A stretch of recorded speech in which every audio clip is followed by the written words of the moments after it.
I'm not a big fan of gambling, but I think it can tell us a little bit about ourselves and how we relate to the world, how we relate to fear or expansion.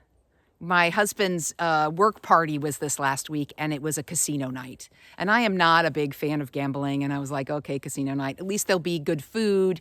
We'll get to hang out with some people. And so when you get there, they give you a $500 little play money script and you turn it in for chips. And so Jim and I were playing blackjack, and we would put our $5 bid, that was the smallest you could make, on down on each round, and we would, win or lose, and there it was. And as the night moved on, there was a time that we had half an hour left. And, all of it was going to go back to the company at the end of the night. So I was watching. Luckily, I had some other people at my table that were doing $500 bids each round, which was the highest you could bid. And I started watching, and I thought, you know what? We have half an hour. Let's do this. So I started playing $500, and I started winning.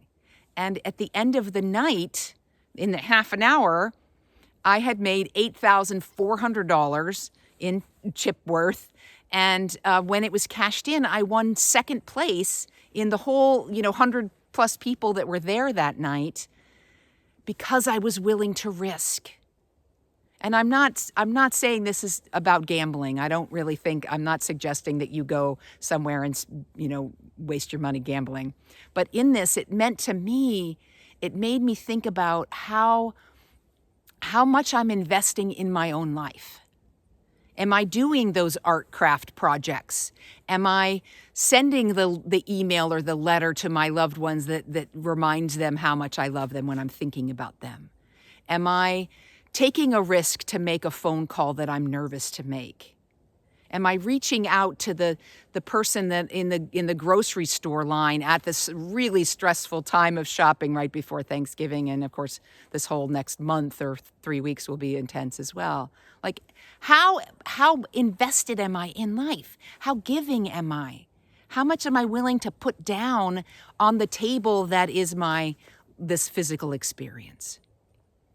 So I invite you this week to kind of open that box, to think about it. And because I was willing to make those $500 bids, I actually won a real $500 gift card at the end of the night. There's always going to be a payoff when you invest in your experience. There's always going to be more coming in than leaving when you are willing to invest in your own life and put your creative energy to work. Blessings.